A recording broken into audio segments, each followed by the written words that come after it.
بسم اللہ الرحمن الرحیم۔ شروع اللہ کے نام سے جو بڑا مہربان اور نہایت رحم کرنے والا ہے۔ عزیز دوستو، السلام علیکم۔ آج کی کہانی کا باقاعدہ آغاز کرتے ہیں۔ ایک بادشاہ اور ایک اجنبی شخص۔ پرانے وقتوں کی بات ہے کہ ایک بادشاہ کے دربار میں ایک اجنبی حاضر ہوا اور بادشاہ سے نوکری کا طلبگار ہوا۔ بادشاہ نے جب اس کی قابلیت دریافت کی تو اس نے بتایا کہ وہ سیاسی امور سر انجام دے سکتا ہے۔ بادشاہ کے پاس پہلے ہی سیاستدانوں کی لمبی قطار تھی، لیکن اتفاق سے اس کے استبل کا مسئول یا ذمہ دار فوت ہو چکا تھا، چنانچہ بادشاہ نے اسے اپنے خاص مسئول بنا دیا۔ کچھ دن بعد بادشاہ نے اسے شخص سے اپنے سب سے عزیز گھوڑے کے بارے میں دریافت کیا تو اس نے کہا کہ یہ گھوڑا نسلی نہیں ہے۔ بادشاہ نے وہ گھوڑا بڑا مہنگا خریدا تھا، چنانچہ بادشاہ نے اس شخص کو حاضر کرنے کا حکم صادر کیا جس سے بادشاہ نے وہ مہنگے داموں گھوڑا خریدا تھا۔ جب وہ شخص حاضر ہوا تو بادشاہ نے اس شخص سے دریافت کیا کہ تم نے مجھے یہ گھوڑا اصیل اور نسلی کر کے بیچا تھا، لیکن یہ تو نسلی نہیں۔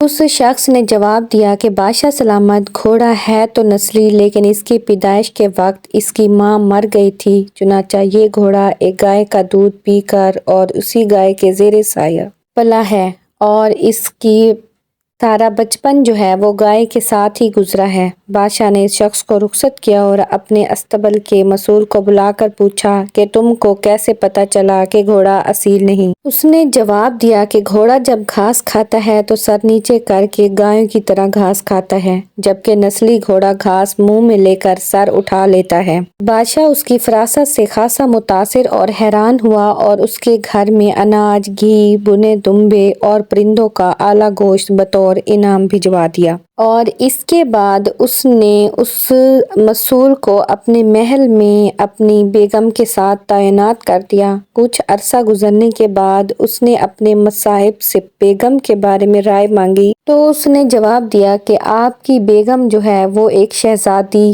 ملکہ دیکھنے میں تو ہے، لیکن وہ کسی بادشاہ کی بیٹی نہیں ہے۔ یہ سن کر بادشاہ بہت حیران ہوا اور اس کے پاؤں تلے زمین نکل گئی، کیونکہ اس کی بیوی ایک بادشاہ کی بیٹی تھی۔ بادشاہ نے اپنے حواس درست کیے اور اپنی ساس کو بلا بھیجا، معاملہ اس کے گوش گزار کیا۔ بادشاہ کی ساس نے اسے جواب دیا کہ حقیقت یہ ہے کہ تمہارے باپ نے میرے میاں سے ہماری بیٹی کی پیدائش پر ہی اس کا رشتہ مانگ لیا تھا، کہ ہماری بیٹی اس وقت 6 ماہ کی عمر میں ہی فوت ہو گئی تھی، تو ہم نے اس بچی کو اٹھایا، اس کی پرورش کر کے تمہارے ساتھ اس کی شادی کر دی۔ بادشاہ نے مصاحب سے دریافت کیا کہ تم کو کیسے پتہ چلا کہ میری بیوی شہزادی نہیں ہے؟ اس نے کہا کہ اس کا سلوک خادموں کے ساتھ ٹھیک نہیں اور بادشاہ اس طرح نہیں کرتے۔ بادشاہ اپنے مصاحب کی فراست سے مزید متاثر ہوا اور بہت سا اناج اور بھیڑ بکریاں بطور انعام اس مصاحب کو پیش کیں۔ مزید ایسی دلچسپ کہانیوں کے لیے ہمارے چینل کو سبسکرائب کریں۔ شکریہ۔